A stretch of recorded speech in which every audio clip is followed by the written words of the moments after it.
Oh, here's your Backstage pass. Right, quiet on the set. Action! Welcome to Sedona's Backstage Pass with Chandra, presented by Chef Lisa Dahl. This is your inside look into culture, curators, and creative artists. And now, your host, Chandra. Welcome, my VIPs. You've got your Backstage Pass, and you are in. Get ready for some more behind-the-scenes stories that you would never know about unless you tuned in here on Sedona's Backstage Pass. I know I say that every week, and hey, it's the truth. And before we get into our interviews today, I just want to mention that the Sedona International Film Festival, you've heard me say it before, but it bears repeating, the Sedona International Film Festival is truly the artistic backbone of this community. Now, it's not just about what's on the silver screen at the Mary D. Fisher Theater or the Alice Gill Sheldon Theater. It's about the unwavering commitment to fostering a space where storytellers, musicians, and creators feel at home. And by providing that infrastructure and the passion to keep our cultural scene vibrant year-round, they make projects like mine possible.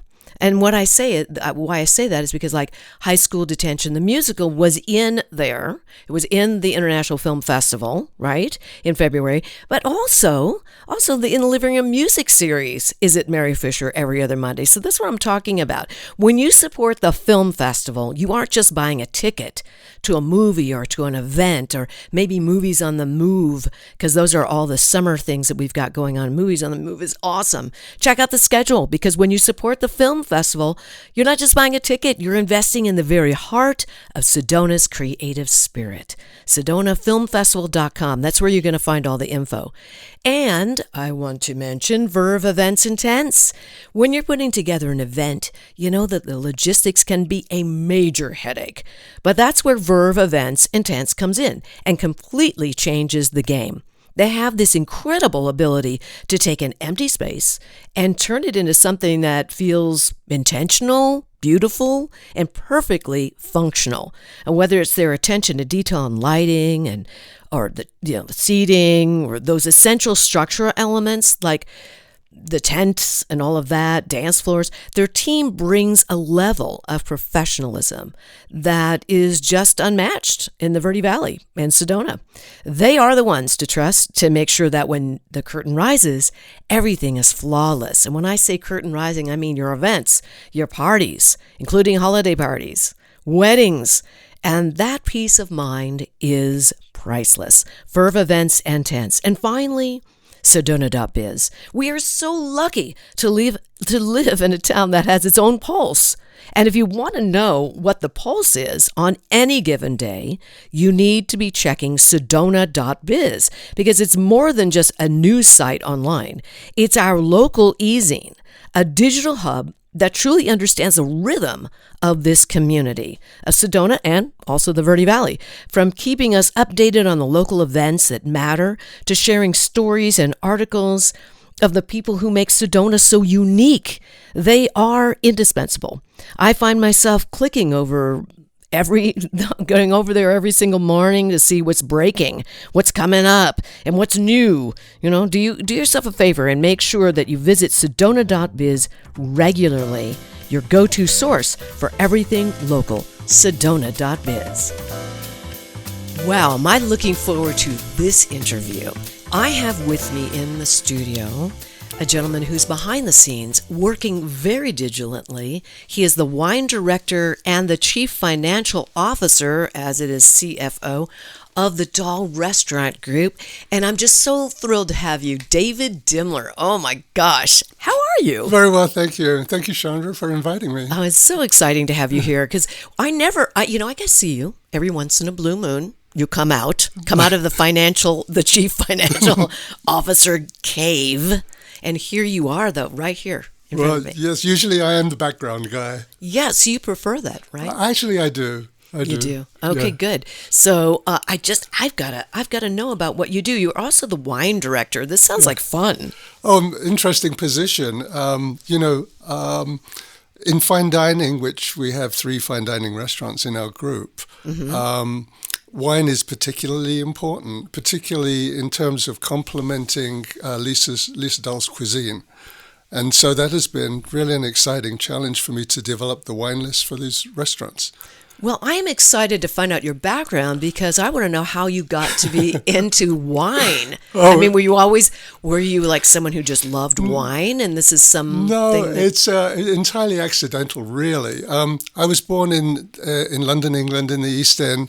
My parents had a liquor store, so I was surrounded by alcohol growing up, but I wasn't particularly interested in the business or in the products. But I was familiar with a lot of labels and varieties of alcohol. So were your parents like mine, where they would have a gathering, in your case, a liquor store, where when you were at home, they would say, you can have a little wine, you can have a little something? No, it was quite paradoxical. My father was a teetotaler. In fact, he didn't start drinking until within a few years of his demise, actually. Oh my gosh, seriously? Yeah, and we had the store as a result of my uncle, who was an importer of French wines.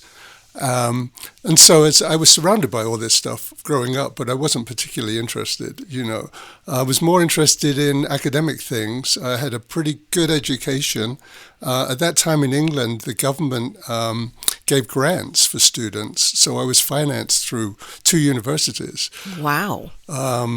Which was an incredible experience. In my second university, I was pursuing an academic career, teaching undergraduate students philosophy, believe it or not. Oh my gosh. This is so totally, it kind of makes sense because you are a little bit introverted, right? Definitely. So it's all about the thinking of it and the tearing it apart and the philosophy of things. Yeah. Does that make sense? In terms of ability, it just gives you the groundwork for problem solving, rational analysis, and so on, which can be applied in any field. Absolutely. But at a certain point, I realized that that career path wasn't quite for me. Okay. And I took off on some foreign travel and traveled basically through Europe and parts of Asia and so on. Wow. And finally ended up in the United States in the early 80s. Oh, that's interesting. So now when you got to the United States, how long have you been living here in the States? More than 40 years now. Oh, beautiful. Yeah. No, love it, absolutely love it. But when I finally got my feet on the ground here, I didn't have a great deal of money. So I thought, how can I get some cash quick? I'll work in a restaurant. So I went to work in the restaurant business. I started out in a server, not knowing one restaurant from another. This was in Carmel, California. I worked my way up from one restaurant to another until I was in a really good restaurant. And after a few years, I made enough money to buy a restaurant, believe it or not. Oh, my gosh. Okay, so I have to say this to our listeners. For those of you who have been living in the United States, born here, you can't say that you can't put money away because David did it. And if David did it and others, people who come over from other countries do it. Oh, this right? is the land of opportunity. No, yeah, really so you incredible. see it differently, don't you? Oh, absolutely. Not to disparage the UK, but when I was growing up, it was entirely class-driven society. There was definitely, you could go so far and not further in certain professions. And how you spoke was important, what accent you have, where you were born. None of that in America. None of that. Do you feel that, just without getting into anything heavy, do you feel it's the same way now? Do you feel the opportunities are still here for people coming over from different countries, or has it changed? Because you would know that. Well, I don't know if I could speak generally. It still appears to me when I see new businesses starting up, I see immigrants doing all kinds of entrepreneurial enterprises. It seems to me that if you've got the will, there is a way here, for sure. Yeah, and I think a lot of people that reside in America don't understand that you just don't go to Starbucks every day. You don't go when you're working. You can have one, but I mean, it's going to be costly. And no offense to Starbucks, because I love Starbucks, but it's expensive. Right? Oh, absolutely, yeah. Yeah, so, it's like we don't go, I mean, I hate to say this, but, when you're saving money, you don't go out to eat all the time. You make it something special, and then you go to a Lisa Dahl restaurant. Absolutely. Because it's special there. Yeah. I mean, really special. And again, I love Starbucks. I'm not saying you shouldn't go. I'm saying when you're saving money, you gotta kind of tighten the belt a little bit, right? Yeah. I mean, unless you're living completely day to day, if you have goals, you take steps to achieve those goals. That's another thing. When you went to university, did you learn about strategizing? How to strategize? Or is that something that happened along the way? No, it's more like, particularly the way that the British education was biased at that point in the academic field. It's very much based on rationality and logic and so on. Again, as I say, the kind of qualities that you could apply in any field. So strategy just comes naturally out of sort of rational planning. Okay. And now the fact that you are the financial officer, chief financial officer, that's a whole nother role, another hat that you wear. Absolutely. But as I say, just applying those basic principles gets me through the day. You just need to make sure that funds are in the right place, that vendors are satisfied, that you're keeping your obligations according to the terms of agreements and all of that. Right. It's just that there's a lot of moving parts. Once you get to the size of our enterprise, where you've got 6 restaurants and 250 to 300 employees, and so on, that's crazy to me. Yeah. How many employees? Depending on the season, it'll vary between around 250 to 300. Wow. That's a lot of opportunity that you offer here. Absolutely, yeah. And the only restriction really is the size of the labor market, because it's not that affordable to live in Sedona. A lot of employees come from as far away as Flagstaff to work for us. Oh my gosh. What do you do when the weather kicks up? Exactly. That's just tough. Yeah. And I know that is an issue here in Sedona, trying to find people that actually live here so they don't have this huge trek in. Yeah. And then we're subject to basically the challenges of all businesses today with rising costs, rising overheads, cost of labor, and so on. Yeah. Commodity prices. Yeah, that's crazy. Yeah. So now, let's just say, I know there are 6 restaurants here. We have 2 Pizza Lisas, right. 1 in the Village, which is completely different than the one in West Sedona. Well, the decor, yes, because we had more of a blank canvas with the one in the Village. The one in Sedona, believe it or not, was an old Pizza Hut. I never heard this. So we took the peak off the roof and did our best inside. And it's actually charming. I know, I love it in there. Don't get me wrong; it's a completely different feeling, totally different. One feels more. It's a little darker, and it's got the cool vibe, and the sport thing going on. Well, the other one has that too, with the TVs and all that, but it's white, it's bright, it's completely the opposite. Although the menu is the same. Yes. The pizza's are so delicious in both. Oh, really good there, yeah. And then, of course, in the Village, since we're talking about the Village at the moment, Cucina Rustica. Right. Right? So when I met Lisa, she hired me to become the first manager of Cucina Rustica, which was being built out in 2002. There were so many delays in the construction that I ended up working at Dahl and DeLuca, which was her first restaurant, for 6 months as a server, which was great to get to know her food and her systems and so on and so on. And then in 2003, we opened Cucina Rustica, and we've been growing ever since. I love that restaurant, by the way. I just love it. I love the atmosphere. Of course, I love the atmosphere of all Lisa Dahl's restaurants. I mean, phenomenal. Everyone has its own personality. Everyone offers a different, each restaurant offers a different. Honestly, if Lisa wasn't a chef, she would be an interior designer. She Truly. Just loves to create spaces. And what is it like working daily with Chef Lisa Dahl? Well, here's the challenge. Lisa is that dynamic A-type personality, full of creativity, full of ideas, full of projects. And so I stand in the shadow trying to implement these great ideas, and so there's never a quiet moment. Every day is busy. But it's a great challenge, there's nothing boring about it. That's wonderful. Yeah. Keeps you on your toes. Absolutely, yeah. Yeah. Do you ever have to say, no, I don't think we should do that? No. Does she listen to that if you... Oh, I think she would. But the challenge for me more is in terms of making priorities. You don't want to go crazy and feel overwhelmed. You just have to get things in a certain order and just work your way through. Right. So you're very practical, Yeah. pragmatic. Lisa is more like, I'm kind of Spontaneous. more like Lisa. Although I like to plan, but is she spontaneous? Oh, absolutely, yeah. Okay. But yeah, But she's got a thing, she's got a drive, and I'm like that too. We always talk about, she said to me once, she said, you're like the peanut butter to my jelly or the jelly to my peanut butter. And we laugh about it because we feel that that's true. We view things very similarly. Sure.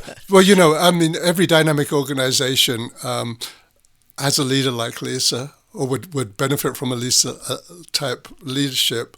Definitely. But you can't have more than one person like that in an organization. True. Everybody else has to carry out you have a visionary, and then you have folks that can implement the vision. That's right. Yeah. And you're a great implementer. Really.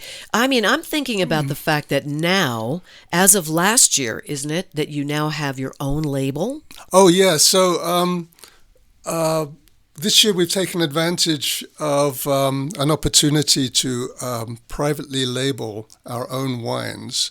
And it's been an interesting experience tasting until we found the right quality of wines.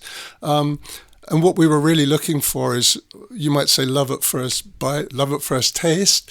Just, we've come across now 3 wines which just knocked our socks off. And we have the opportunity to privately label them. 1 is already available in our restaurants, and 2 more will be released in the next couple of months. They're under our trademark label Passionista di Sedona. And the first one that's available now is a Rhone-style blend, a GSM, a Grenache Syrah Mourvedre blend, which we've sold hundreds of cases since it came out. It's unbelievable. Fantastic. And we have a sparkling wine actually in production today in New Mexico.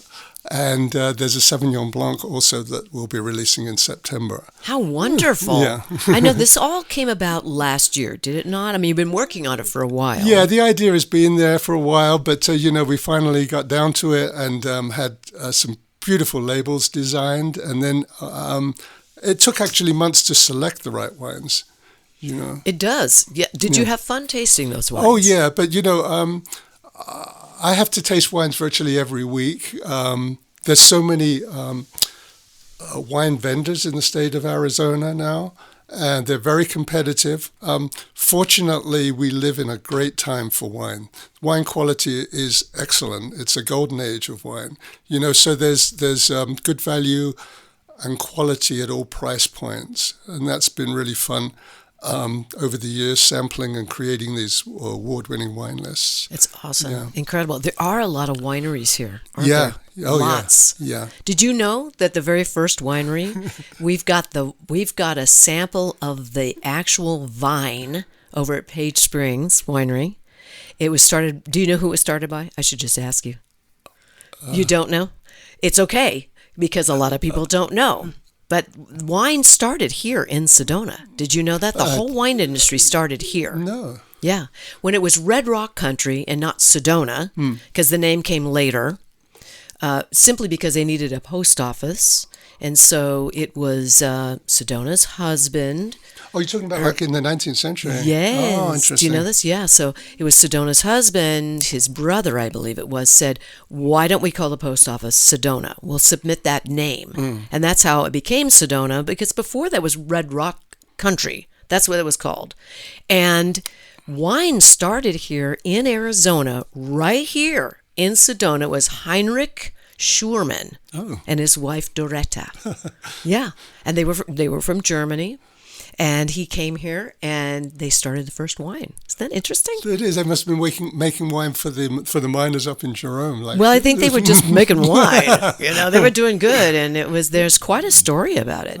We won't get into that today. If you ever want to know about it, you know why I know this? Because I've been on the Sedona Historical Society Board of Directors for 7 years. I think I'm on my 8th year. Well, that's most interesting. I didn't know. Is that know very cool? You should come to the Sedona Heritage Museum. It's all there. We've got a nice exhibit there, wine. Anyway, let's get back. We were talking about the wine, and we have to talk about Lisa Dahl Foundation. The Lisa Dahl Foundation is being... So the connection between our private label wine and the foundation is that a good percentage of the wine sales of our private label go to the foundation.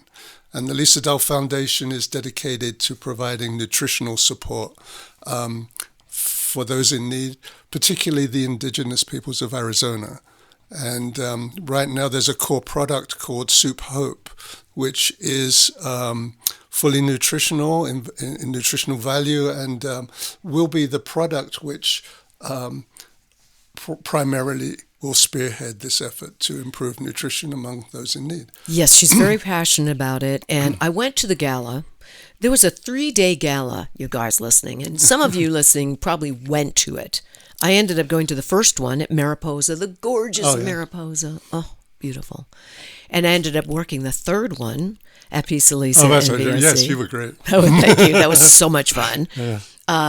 So she had somebody from the res that came out, a doctor, I believe, and she spoke. Dr. Crystal Lee, yes. Yes, and so we've been developing our relationships with reservation folks, and particularly also with Jonathan Nez, who was the former president of the Navajo Nation, who's standing for Congress this year. Fabulous. And he's incredibly supportive of all of our efforts. And so, we're developing our strategies at the moment and for organization and fundraising and so on.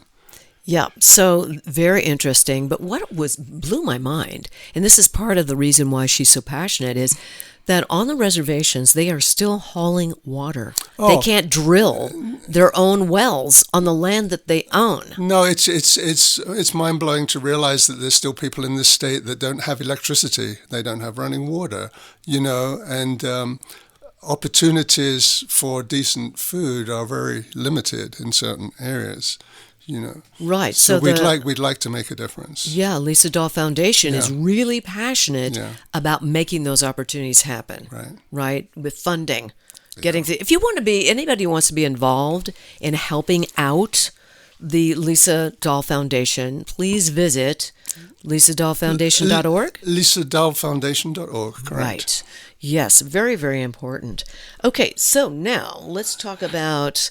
I'm really interested. Is there anything you can give us for the future? Something that we're going to look forward to coming up? Well, the next big thing on our dance card is the reopening of Dahl and DeLuca, which has been closed for the summer for an extensive remodel, a complete remodel of the kitchen, and some interesting improvements or upgrades in the dining room.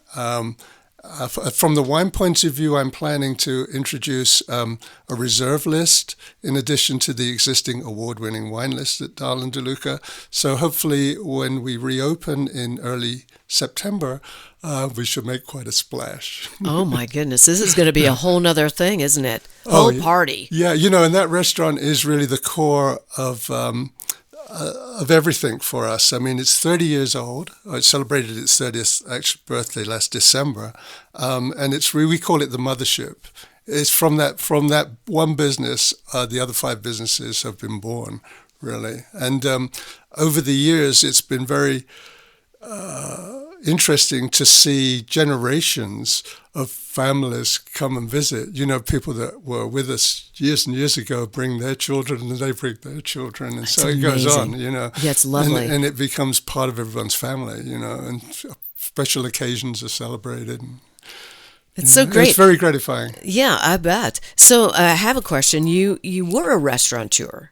Yes, you had your own restaurants. I had, and a bakery as well. Oh my goodness! And was that that was in the States? That was in Carmel, California. Yes. Okay. Now here's the thing. You know firsthand what it's like to run a restaurant. It's very difficult. It's a very, very tough industry. The margins are very small. And the challenge is even greater in seasonal resorts like Sedona, because you can be incredibly successful in March and you can slump in August, So even when you think you're ahead, you're not certain that you're there. So there are challenges on all levels. Yeah, I can. Well, that helps you to really be able to do your work here with Lisa, with all that you're doing. Oh, yeah. Really? I mean, Carmel was the same thing. Again, seasonal, very seasonal, staffing, inventory, it all becomes quite a challenge, But over the years, you learn to ride the cycles, so to speak. That's right. Yeah. And lately, in the last 4 weeks, and they still don't have it out, the pocket fire. It was 7 miles outside of Sedona, but boy, did it look close from here. It certainly affected business. I was actually looking at our guest counts. It affected us in terms of probably around a 10% drop in guests, the number of guests we would expect at this time of year. Fortunately, now everything seems to be recovering. Yes. But it was scary, not just from a business point of view, but when you see the smoke over the hill, Oh, yes. From our view, it was right behind Thunder Mountain. We look at Thunder Mountain, to the billowing smoke. Yeah. And neighbors, shout out to Nancy Latanzi, she's sending me texts going, "Are you on set?" I'm like, "What are you talking about?" Because the Enchantment and Seven Canyons, which is down the road a ways, but still not that far away, a couple of miles. They're in section 1. We're in section 2. Yes. Oh, it's scary. Very scary. And I would imagine if you're in Phoenix and you're thinking about coming up for the day, you would think twice if just looking at the news and seeing, And now I think it's something like close to 90% out. Yeah. So, and it's been raining. Thank you. Oh, my God. Indeed. Yeah, it's been good. Yeah. So, okay, so that is really great. Now, you work with Scott often, because I know that the three of you are really a core team. Is that right? Yes. And Scott is the techno genius of the company. He is. And you don't think about it when you go eat in a restaurant, how much technology there is behind the scenes. But these days, it's really critical, and keeping on top of the technology, keeping all that stuff together, as well as marketing through social media and all of that, So that's Scott's domain, and he's good at it. Yeah, he's really good at it. I call him the wizard. Yeah. It's like the Wizard of Oz. He's the man behind the curtain, but he's the real deal. That's the thing. Yeah. So now, let us in on a little bit of behind the scenes. Do you guys meet often? We'll have dinner together at least once a week, sometimes twice a week. If there's formal issues to work through, we'll have like a business meeting, so to speak. But we keep in pretty close touch, and Lisa's office is next door to mine, and so. Okay, so Lisa's office is the one I've probably been to. Yeah, that's the I one. think that's the one you work in the right? village. Yes, in the village, and then Scott has his own office. Yeah, it's also in the village, but at another location. Right. So there's 2 offices. Yeah. Well, actually 3. 3? Oh, there are 3. Okay, big organization. I love it. So good.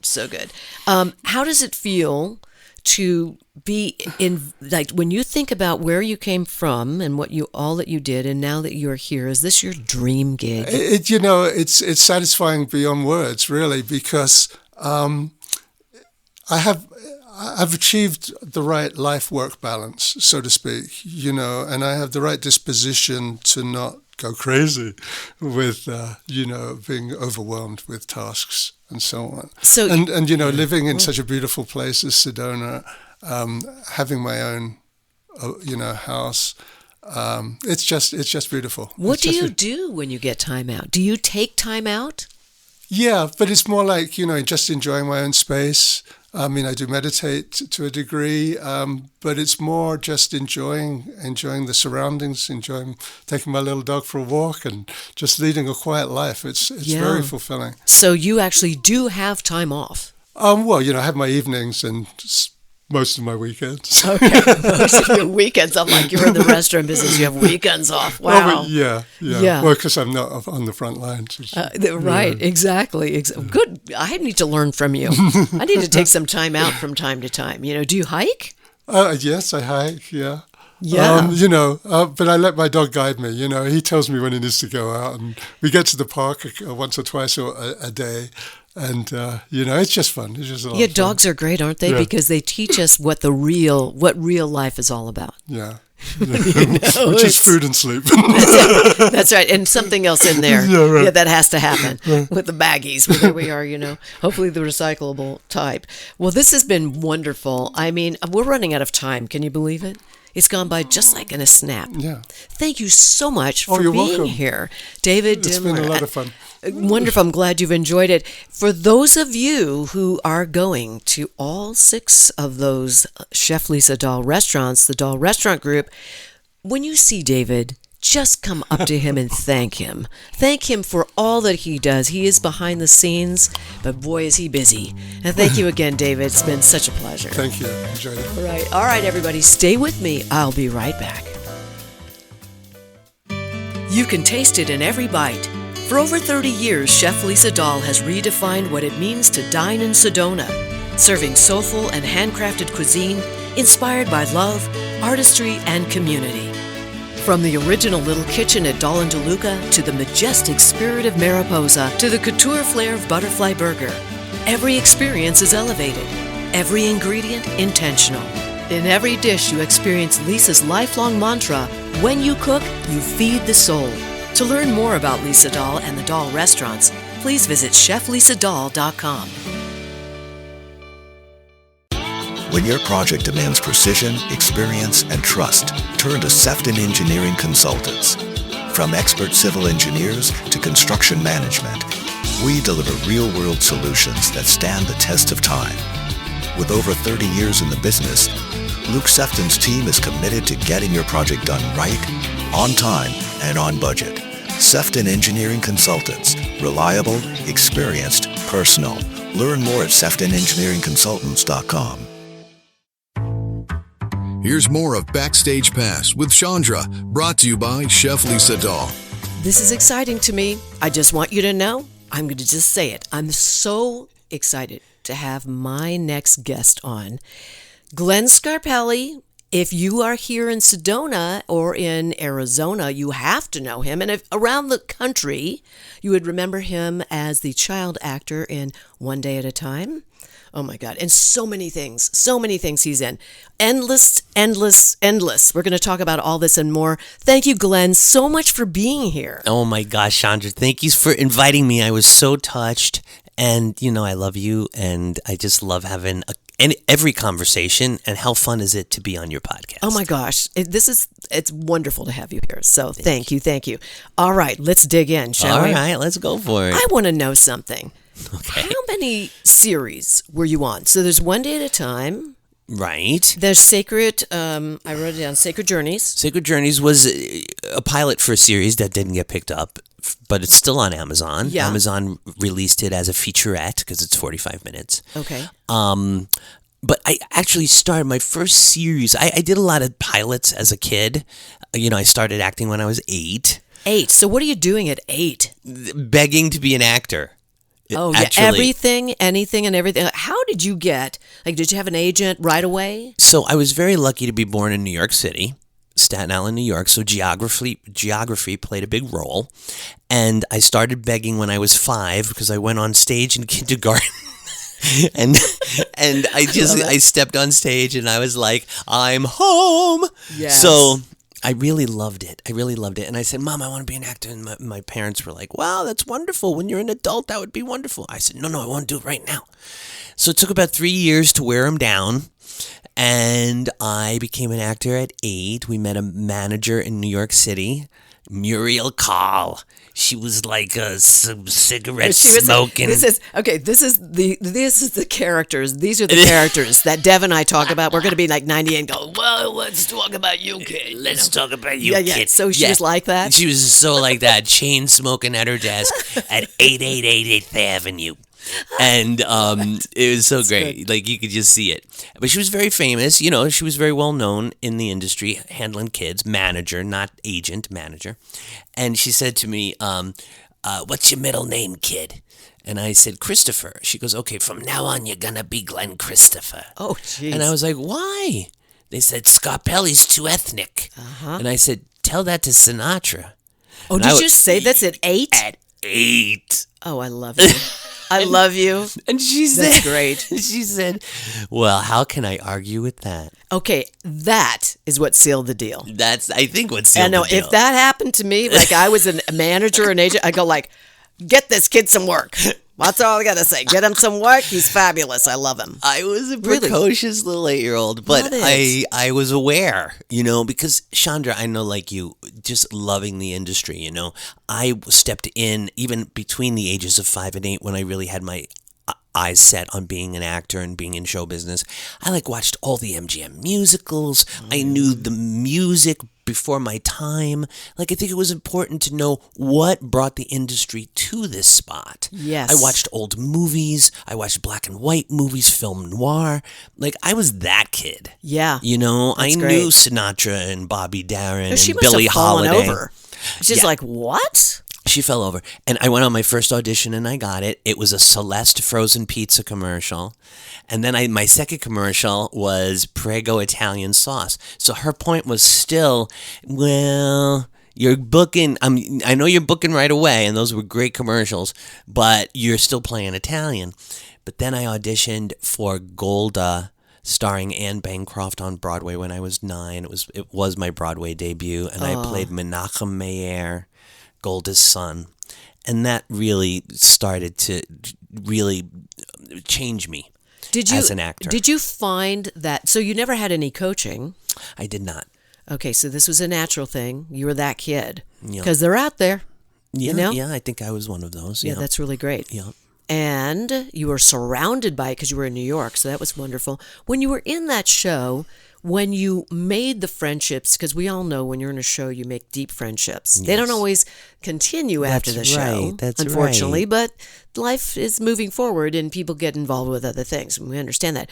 Did anybody help you along the way, or was the manager the one? She actually got you the work because you had the Broadway credit. You'd already been doing commercials, things like that? Yeah. I would say I had a tremendous amount of mentors and help along the way. Golda Meir herself was part of the actual development of that play. So I got to know Golda at a very young age. I played her son, who was at that point, a grown man, but I played her son young, and she took a liking to me very much so. I'll share with you something that she said once to me. She said she took me to lunch. Wow. I mean, this is the prime minister, the first female prime minister. I know exactly who you're talking about. I'm like, prime what? minister of Israel. Yeah. And she sat me down and she said, be the person you want to spend the rest of your life with. Love that. Is that beautiful? To a 9-year-old. Oh, no, that's a cool thing. And I remember it to this day. Now, I didn't actually understand it back then, what that meant. I'm like, okay. Yeah, but it stays with you, doesn't it? But it stayed with me. And she has said this to other people if you Google it. This is something she has said. But to me, she said it. Yeah. And she said it to you personally. And you didn't just hear it somewhere and then it was like a quote or something. My dad said to me once, I'll never forget it, and I was about the same age. He said, I was in my mom and dad's bathroom, and he was just doing something like getting something out or whatever. And he looks at me and he goes, you see that person in the mirror that you're staring at? That's a person you're going to be living with for the rest of your life. You better like them. Boy, is that the truth. And that has stuck with me. That was the best thing I think my dad ever said to me. Yes. I mean, honestly, I still feel that way. It's like, okay, we're human. We're going to make mistakes. I've made my share. Yeah. And you look in the mirror and you go, okay, all right, got to show some grace here. Right. Things haunt me. I don't know if they ever haunt you, but they haunt me. Mm-hmm. I think of things that happened years ago and I'm like, ooh. Right. Anyway, what she said to you was brilliant because that was something that, that has to have stuck with you in the biggest way. Yeah, and it was my first realization of self-love. Because basically what she was saying is love yourself. Yeah. And self-love has been my journey to love myself for everything I am, which I know we're going to get into a little bit here. Yeah. But you asked me about TV series. So let me just finish that with, I did a pilot after Golda that starred Ethel Merman. Oh my God. I know. Got it. Exactly. It was originally called Everything's Coming Up Roses. Everything's coming up roses. Yes. And daffodils. Yeah, and Santa Claus. Yeah, exactly. And she was just phenomenal. It did not get picked up. And then I did a series on PBS called 321 Contact. and it was called. There was a portion of that show called the Bloodhound Gang, and I played Cuff, the detective, the young detective on the Bloodhound Gang on 3-2-1 Contact, right before I got One Day at a Time. So I did do a few things prior. I was on Broadway, also. Yeah. With Al Pacino. I know. I Richard look at this list of people you've worked with. Yeah, it was beautiful. It's wonderful. I really, and I think one of the reasons I feel I came through all of that relatively unscathed.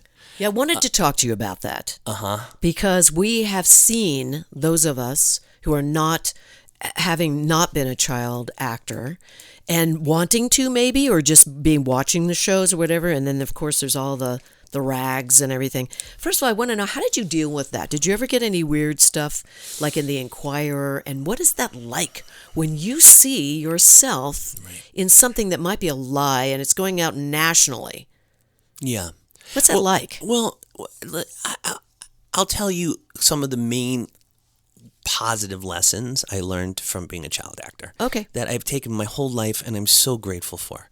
But I wanted to be an actor. See, I think a lot of the kids that get a little screwed up, they get pushed. They were pushed in the first place. Yeah. So when parents come to me and they say, what's your biggest advice? I said, my biggest advice is, do they love it? Yeah, is it a passion? Is it in them? Yeah, because if you don't love it, it's too hard a business. Oh, it is. It will chew you up and spit you out. But if you love it, and this is what you do, it's in your blood, it's in your bloodstream, then you put up with all, you understand it. You get it all. So one of the things that I've learned, which was the best lesson I could have learned, was rejection. And realizing not everybody's going to love you. And you know what? That's okay. Did that come from anything in particular that happened? Well, I mean, you go on 1,000 auditions, you get 2 parts. Right. So there was that. And in Broadway auditions were very, very cold. You'd stand on stage with a whole bunch of kids and you do some dancing and they go, okay, you stay, you stay, you stay, you stay. Everybody else can go home. Yeah. And I was in the everybody else can go home very often because you are. That's part of the deal. It's part of the deal. Yeah.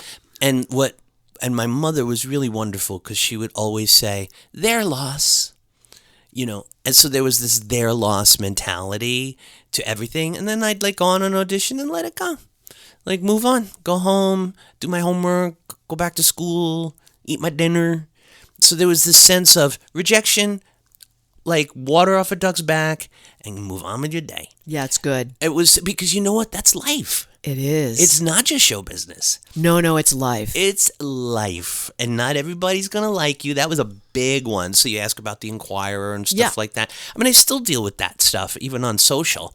When people, and Valerie Bertinelli, oh my gosh, I don't know how she does it. She and I had a conversation recently. She's been through some stuff. It's like people are funny this way. They want to build you up and they want to tear you down. Mm-hmm. And you're in the spotlight, that big of a spotlight, where you're seen every week, and even with what's going on with you now, I cannot wrap my mind around how anybody could want to do that to anyone. Yeah. That's weird to me, but it has to have. Do you ever get anxious? Has that ever happened to you? I wouldn't say anxious, no. I think that's part of that lesson because it's been I learned it so early on in life. When did you actually learn that? By 10.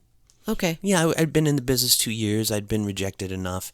Tough skin and believe in yourself. See, what it taught me to do was believe in myself because some of that, that normally would do is make you feel like you're not enough. Like you're not good enough. Right. Right. But what it did for me was that whole their loss mentality was to believe in myself so much that the right one is coming. And I think that's what such a huge lesson in life is to know what's ours is actually coming. Yes, I agree with you. I've come to realize that if it's not meant to be, I don't want it. Exactly. Because it's not for you. Universe knows, or whomever you want to call the big sweetie. I do. Listen, I trust. I trust. And it's taken a while. That's right. You know. So those were the early lessons, and those are big. Good so for you. like this whole child actor thing, it's so negative. There was so many positives that Good. came from it. Glad to know that. Yeah, so many positives that came from it. Yeah, we only hear about the negative ones. You know, we were talking earlier, everybody, just to give you a little inside thing here. We were talking about the fact that the news kind of leans towards negativity because it kind of sells.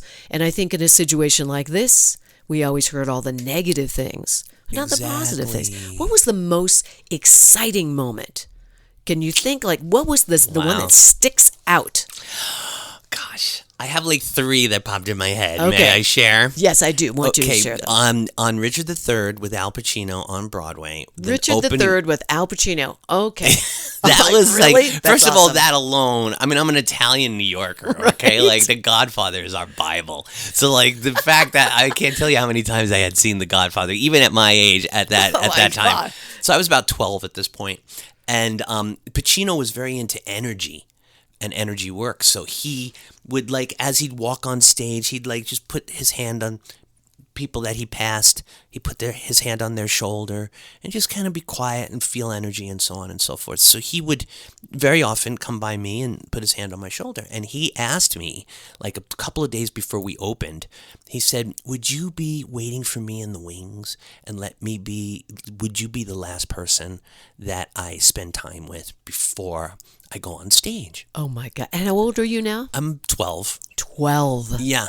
And I was like, of course. Now, I think it was a lot of, for him, I think it was the essence and, I don't know the word, but of a child. You know what I mean? It's like the openness, the creativity, that kind of energy. Yes. And the freshness of it the all. freshness. Yeah. So it's not enthusiasm. And not carrying a lot of weight yet. Yes. You know what I mean? You weren't troubled, that's for sure. Yeah, and he just wanted a clean energy to just be with, to go on stage, clear his mind, and just be, in the moment.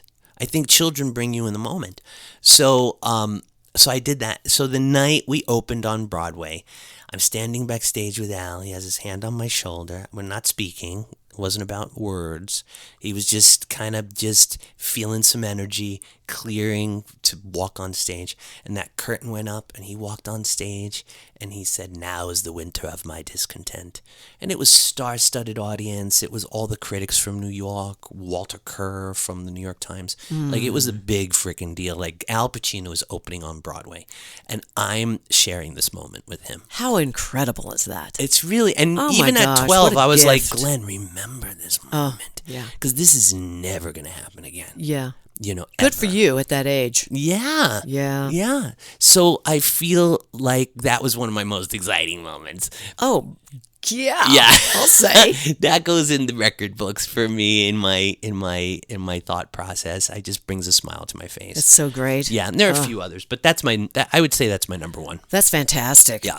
Okay, now let's see. And by the way, for those of you listening, if you really want to know about all of the things that Glenn has done, go to Wikipedia. Look him up. He's there. Also on IMBD, he is there as well. And I mean, it's just a complete bio of everything, pretty much. Yeah. Well, Wikipedia is. I know that. Yeah. All right. So now I want to talk to you about the fact that you've had some stuff happen in your life, and you are someone who's extremely resilient and resourceful. These are the R's that I like to stand by: resourceful, resilient. There's a whole bunch of them. At any rate, there was a time in your life where your house burned down to the ground. Yeah. That's a rough moment. That is something, nobody wants to go through that. And you not only came back strong, and we just had a fire in Sedona, outside of Sedona for almost 3 weeks. And it was bad, really bad. Of course, Sedona's not on fire. The firemen, the hotshots that came in, there were 1,200 people that came in. It was amazing. Did a great job. It's out now. How did that affect you? Did it bring up something, even just viscerally, not just, in your mind, but physically? Absolutely. Yeah, I have some PTSD from fire. I was in the house when the house caught on fire. It was an electrical fire. Holy crap. Here in West Sedona. Oh, my God. And I smelled smoke, and then it was coming out of the guest bedroom. And I tried to put it out, and it didn't work. And the whole house started filling up with smoke, so I grabbed the dog. I was with my husband at the time, who Right. he and I have been divorced. We're still very good friends, Right. Jude. And we ran out of the house, and I picked up my phone. We had cell phones at that point. This was 2008. And I called 911, and God bless the firefighters here. They're so amazing, and the size of Sedona is really a benefit because they were there in 3.5 minutes. And in 3.5 minutes, they were pulling up the driveway, and I said, "Oh my God, my God!" Well, first of all, I heard them say the house is at 50%. Oh, my So Lordy. in 3.5 minutes from the time I Oh, called, no. half the house was gone. Oh, my God. What a Right. nightmare. So that was big, just that realization. And I said, "Please save my house." And one of the firemen looked at me and said, "We're going to save your neighbors' homes." Oh. And I was like, "Oh, like I'm going to lose my house today." Oh, Glenn. So that That's was hard. big. That was big. I sat on the curb across the street, and a neighbor came up to me and said, "This must be the worst day of your life." And you know, Chandra, it really made me think, and it helped put perspective, because this planet, I call this planet the learning planet, and also this planet is the dimension of relativity, you know? Mm-hmm. And this compared to that. And I thought about that for a minute, and I went, it's not the worst day of my life. I lost my husband to AIDS. Yeah. At 25 years old. That's another thing. My first husband. And that was the worst day of my life. And it made me feel so much better about the fire. And from that point on, I learned actually to have gratitude for Gary sharing his death with me. Because I can compare everything that happens, when they say don't sweat the small stuff, like everything is the small stuff. After that. Yes. Yeah. But I have to be conscious of it. See, it's our job as spiritual beings, as human beings, to be conscious of it, because awareness is curative, you know, and to be aware of that. So when things happen to me, I'm like, hey, I'm not watching Gary die. And then that all of a sudden flips my day. Like, I might have bad moments, but I never make my bad moment my bad day. Yeah. Do you know the difference? You know I what I'm do know. talking about? Yes, I do know It's what like you're we're talking okay. about. We're humans. We have to go through Yeah. these things. Things are going to happen. Things are going to happen, and we're Yep. going to ride a roller coaster. Yep. And there's these things called emotions. Oh, yeah. Which play a big role. But also to not. I learned to choose happy as best as I know how. Yeah, it's interesting, isn't it? That when you hear people say happiness is a choice, and when you've been through some stuff, you know. You know that, well, maybe you don't know. It depends on the person. It depends on perspective. You happen to have an extraordinary, positive, you would call it Pollyanna. I always say I think I'm Pollyanna. I think maybe I've changed a little bit. Maybe not. Because I always still go like to the positive. I feel stuff, and now I'm allowing myself to feel deeply. Right. But I know I have choice. Right. So in the end, what do I always do? I always go to, well, how do we fix it? How do we get there?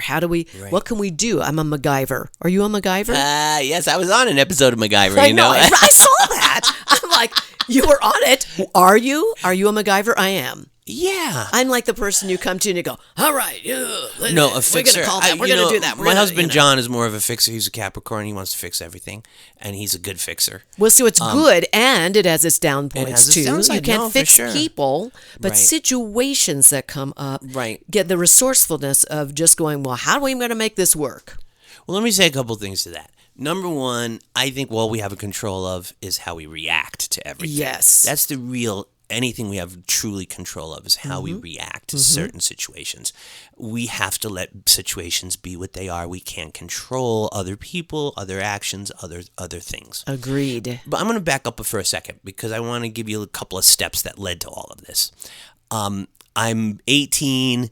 One Day at a Time's off the air. I did do another series, Jennifer Slept Here, with Ann Gillian, the great Ann Gillian, yes. who worked with Gail. Oh, my God. On That's It's a right. Living. Oh, yes. That's my connection with Gail, actually. Oh, I love it. I know how funny.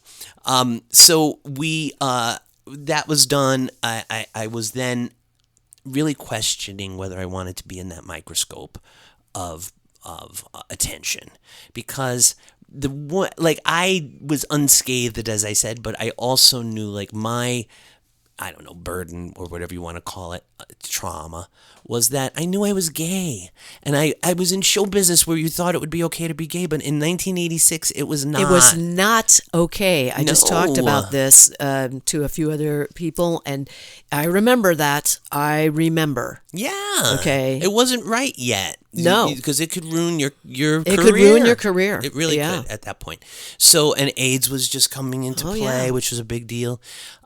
So I left acting to run away. I went to NYU Film School and to live in New York City and to have this sense of authenticity in my life, find a man, fall in love, so on and so forth. So that's what I did. He then turned out to be HIV positive and died of AIDS. I always say show business saved my life because I was so worldly and I knew what AIDS was and I always knew I was gay. So I said, the day I act upon this, I have to do the right thing. So I played by the rules, whatever they were at the time. 1, 2, 3. It was very scripted. It was very written out what to do and what not to do sexually. Okay. Yeah. And so I was very worldly and I was very knowledgeable. So I always say that saved my life. But then he died and I went on a spiritual walkabout. This leads me to Sedona because I do want to get to Sedona here because I know we're probably running out of time. Well, we are getting there. Yeah, I bet. But I really want to hear this, unless you want to come back. Well, anytime you 'Cause want. Part 2 is waiting. Okay. I'm just saying. It's like, but you've got to finish this story. Okay, quickly. I'll give you the abridged version. So I moved to Belize and I lived off the land. Oh my gosh. Yes. And I fished how for my old food. are you now? I'm 25. I'm 25 And years you're old. living off the land? Yeah, I let go of every Western civilization situation in my life. I wanted to get back to basics and talk to God about what is this thing called life. I gave up my whole career to fall in love. I fall in love and then you take him? Like that was so painful. Like I just didn't understand it, but it was the steps of grief, that I was going through. But I gave a chance to learn, So I moved to Belize and I lived with these people called in a little town called Hopkins Village, and they were Garifuna people, and they were the poorest of poor that I've ever been with. They had nothing. They fished for their food, and we went hunting and so on and so forth. And after dinner, they were the happiest people I ever met. They would light a fire, and they would just bang pots and pans and spend time with their family and connect as a group, as a society. And I was like, oh my gosh, I know all these rich people who are miserable, and these people who have nothing are some of the happiest people I ever met. Incredible. So that goes back to choose happy. Right. That was what I learned. No, I love this story. Yeah. Because we who are not necessarily growing up with all these wealthy, very famous people who are unhappy hear, money can't buy you happiness. And I'm thinking, well, it's a lot better than being poor and being unhappy. Right. Do you know what I mean? May I say something to that? Yeah. And then we can end on this. Yes, please. This is good. I always learned what I learned from that experience, because it's always about what we learn, right? Absolutely. What I learned from that experience was people where I came from in America always thought, well, if I get the better house, I'll be happy. If I get the better job, I'll be happy. If I get the right man, I'll be happy. If I get the nicer car, I'll be happy. But what the truth is that I learned from that is, no, first we have to be happy. Happiness comes first. And all those other things can still come. I'm not saying it's not nice to have luxuries. I work hard here, and I do my thing, and I have nice things in my life now. But there was a time I didn't. I was also just piss broke at the time when I went to Belize because all my childhood fortune went to Gary's healthcare because insurance companies didn't cover AIDS. But choosing happy first. So this whole, choose happy thing is really about all those other things. Don't judge those other things. Just be happy really, truly first with what we have, not What's what the we foundation, don't have. right? I mean, thinking of a house, the foundation of happiness, and you build up. right? Yes, and you have to build on the right foundation. That's the key. Yeah. That's the key. It is. It is. Well, thank you Oh so my much. gosh. First of all, thank you, Glenn, for being here. And I want you to come back. Will you come back? Yeah, we'll do part 2. So much more to There's talk so about. much. Oh, gosh. I know. You and I could chat forever. I know. And you're so interesting. And I just want to get to know you more. And I know everybody wants to get to know you more. Oh. So thank you for being here. Thank you. And we're going to schedule now. Okay. All right. Okay, everybody, stay with me. I will be right back. You've explored the trails, stood in awe of the red rocks. Now discover how Sedona became Sedona. The Sedona Heritage Museum tells the story of Red Rock country, from ancient cultures to today's vibrant community. It's interactive, family-friendly, and open year-round, indoors and out. Sedona Heritage Museum, preserving and sharing the soul of Red Rock country. Plan your visit at sedonamuseum.org or call 928-282-7038. Take a deep breath and let it go. At Sedona's New Day Spa, your escape begins the moment you arrive. Enjoy luxurious massages, rejuvenating facials, and native-inspired body treatments. Every moment is designed to restore balance and renew your spirit. Voted Sedona's Best Day Spa, this is more than self-care. It's your sanctuary. Book your experience today at sedonanewdayspa.com or call 928-282-7502. Need a clean car fast? Come to Cleaner, Quicker Car Wash. We'll have you sparkling and back on the road in minutes. Whether you're after a quick shine or a deep clean, you'll get top quality service, eco-friendly soaps, and smiles all around.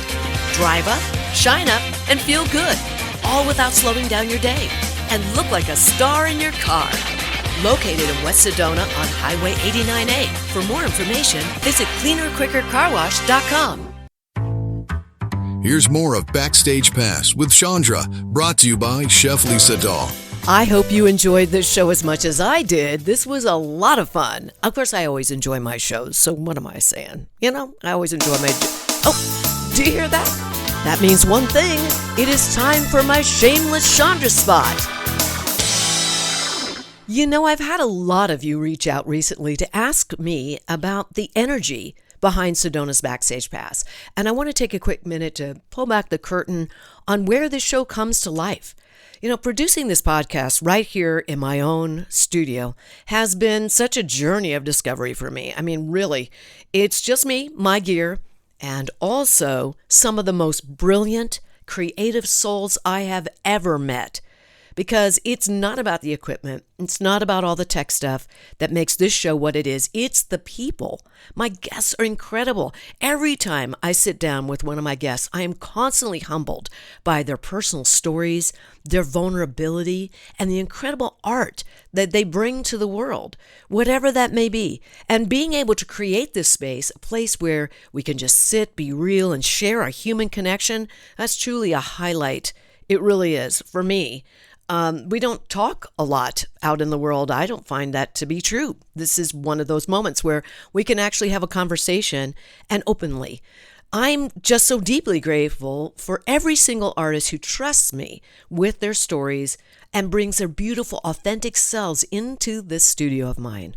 And I have to send so much love to my sponsors who help make this entire experience possible. To Chef Lisa Dahl, to the Dahl Restaurant Group, to Luke Sefton of Sefton Engineering, and Nate Myers from the Sedona Heritage Museum, Debbie Johnson of Cleaner Quicker Car Wash, and Jill and Pete Gallia from the Sedona New Day Spa, and Sedona International Film Festival, and Verve Tents and Events, and Sedona.biz. Thank you guys. Without you, I wouldn't be doing this. And it just makes me proud. You know, it makes me proud to be a part of this community because you support the creative spirit of this town in such a profound way that we can offer this to everyone. And also, thank you to those of you who listen. For those of you who tune in, I really appreciate it. Thanks for following me, for leaving beautiful reviews and comments, and sharing with your friends. So I'm just going to end this by saying thank you from the bottom of my heart.